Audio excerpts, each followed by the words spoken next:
ಮಾವಿನ ಹಣ್ಣಿದ್ರೆ ಯಾರಿಗಿಷ್ಟ ಇಲ್ಲ ಹೇಳಿ. ಅದರಲ್ಲೂ ನಮ್ಮ ಮಲೆನಾಡಿನಲ್ಲಿ ಮಾವಿನ ಹಣ್ಣು ಸಿಕ್ಬಿಟ್ರೆ ಇದರಲ್ಲಿ ತುಂಬ ತರಹೇವಾರಿ ಅಡುಗೆಗಳನ್ನು ನಾವು ಮಾಡ್ತೀವಿ. ಮಾವಿನ ಹಣ್ಣಿನ ಹುಳಿ, ಗೊಜ್ಜು ಈ ರೀತಿಯಾಗಿ. ಅದರಲ್ಲಿ ಮುಖ್ಯವಾಗಿ ಒಂದು ಸಾಂಪ್ರದಾಯಿಕ ಅಡುಗೆ ಇದೆ, ಮಾವಿನ ಹಣ್ಣಿನ ಸಾಸಿವೆ. ಇದು ತಿನ್ನೋದಕ್ಕೆ ತುಂಬ ರುಚಿಯಾಗಿರುತ್ತೆ, ಮಾಡೋದು ಕೂಡ ತುಂಬಾ ಸುಲಭ.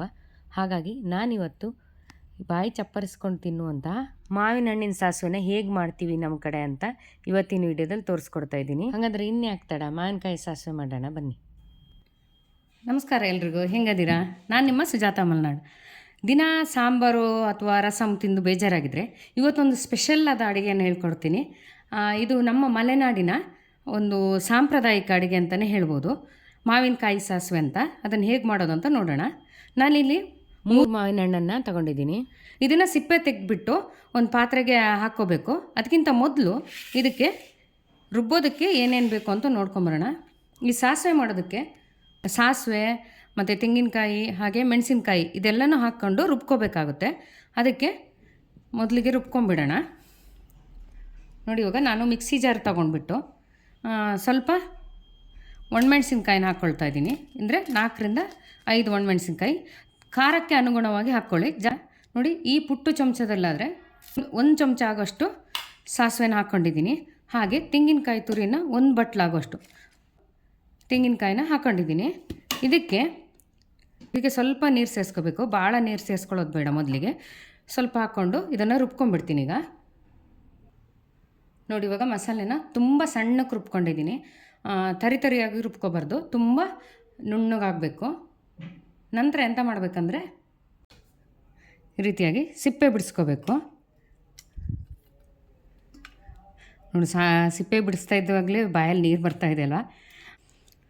ನೋಡಿ, ಈ ರೀತಿಯಾಗಿ ಸಿಪ್ಪೆಯನ್ನು ಬಿಡಿಸ್ಕೋಬೇಕು. ನಾವು ಸಿಪ್ಪೆ ಸಮೇತನಾದರೂ ಹಾಕ್ಕೋಬೋದು, ಹಾಗೇನೂ ಹಾಕ್ಕೋಬೋದು, ಅಡ್ಡಿ ಇಲ್ಲ. ಕೆಲವರು ಸಿಪ್ಪೆ ಸಮೇತವಾಗಿ ತಿನ್ನೋಕ್ಕೆ ಇಷ್ಟಪಡ್ತಾರೆ, ಕೆಲವ್ರಿಗೆ ಇಷ್ಟ ಆಗೋದಿಲ್ಲ. ಹಾಗಿದ್ದವರು ಸಿಪ್ಪೆ ತೆಗೆದ್ಬಿಟ್ಟು ಹಾಕ್ಕೋಬೋದು. ಇದು ಸಿಹಿ ಮಾವಿನ ಹಣ್ಣು, ಕಾಡು ಮಾವಿನ ಹಣ್ಣು ಆದರೆ ಸ್ವಲ್ಪ ಹುಳಿ ಇರುತ್ತೆ, ಅದು ಪರವಾಗಿಲ್ಲ, ಚೆನ್ನಾಗೇ ಇರುತ್ತೆ. ಅದನ್ನು ಹುಳಿ ಸಿಹಿಯ ಮಿಶ್ರಣ ಆದರೆ ತುಂಬಾ ಚೆನ್ನಾಗಿರುತ್ತೆ. ನಾನಿವಾಗ ಇದರಲ್ಲಿ ಒಂದು ಮಾವಿನ ಹಣ್ಣನ್ನು ತಗೊಂಡು ಚೆನ್ನಾಗಿ ಕಿವುಚ್ಕೊಳ್ತಾ ಇದ್ದೀನಿ. ಕಿವುಚ್ಕೊಂಡು ಇದರ ರಸವನ್ನು ತೆಕ್ಕೊಳ್ಬೇಕಾಗುತ್ತೆ. ಮತ್ತು ಉಳಿದಂಥ ಮಾವಿನ ಹಣ್ಣನ್ನು ಹಾಗೆ ಸ್ವಲ್ಪ ಕಿವುಚ್ಕೊಂಡು ಹಾಕಿದರೆ ಆಯಿತು. ನಾನಿವಾಗ ಸಿಪ್ಪೆ ಸಮೇತವಾಗಿ ಮಾಡ್ತಾಯಿದ್ದೀನಿ. ಇದನ್ನು ಜಾಸ್ತಿ ಸಿಪ್ಪೆ ಅನಿಸಿದ್ರೆ ಒಂದು ಸ್ವಲ್ಪ ಸಿಪ್ಪೆನ ತೆಗೆದಿಟ್ಕೋಬೋದು. ನೋಡಿ, ಈಗ ಮಾವಿನ ಹಣ್ಣು ತಯಾರಾಯಿತು. ನಂತರ ಇದಕ್ಕೆ ಈಗ ರುಬ್ಬಿರುವಂಥ ಮಿಶ್ರಣವನ್ನು ಹಾಕ್ಕೊಳ್ತೀನಿ.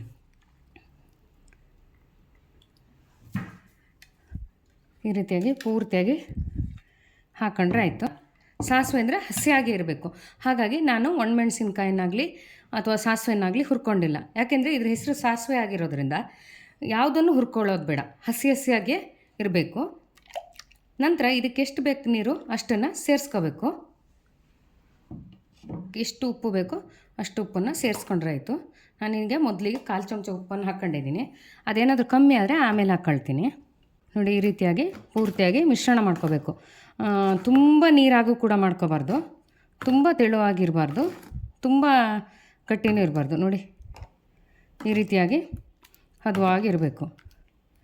ಈಗ ಇದಕ್ಕೆ ಫಸ್ಟ್ ಕ್ಲಾಸ್ ಆಗಿರೋ ಒಂದು ಒಗ್ಗರಣೆ ಕೊಟ್ಬಿಟ್ರೆ ತುಂಬಾ ಚೆನ್ನಾಗಿರುತ್ತೆ. ಹಾಗೆಯೇ ಒಗ್ಗರಣೆ ಹಾಕ್ತೇಲೂ ಕೂಡ ತಿನ್ಬೋದು, ಅಡ್ಡಿ. ಒಗ್ಗರಣೆ ಹಾಕ್ತಾಯಿದ್ದೀನಿ.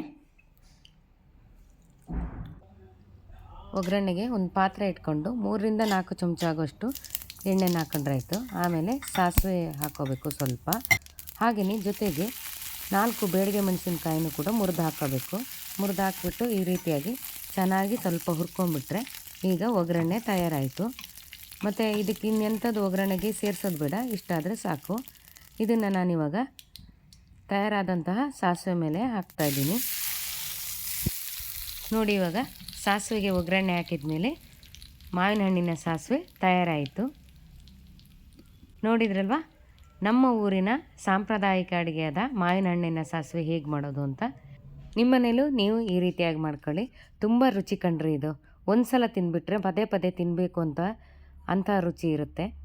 ಖಂಡಿತವಾಗ್ಲೂ ನಿಮಗೆ ಈ ವಿಡಿಯೋ ಇಷ್ಟ ಆಯಿತು ಅಂದ್ಕೊಳ್ತೀನಿ. ಇಷ್ಟ ಆದರೆ ಒಂದು ಲೈಕ್ ಮಾಡಿ, ಶೇರ್ ಮಾಡಿ, ಹಾಗೆ ಸಬ್ಸ್ಕ್ರೈಬ್ ಮಾಡೋದು ಮಾತ್ರ ಮರಿಬೇಡಿ ಕಣ್ರಿ. ಇನ್ನೊಂದು ವಿಡಿಯೋದಲ್ಲಿ ಸಿಗ್ತೀನಿ, ಹೋಗಿ ಬರ್ಲೇನ್ರಿ.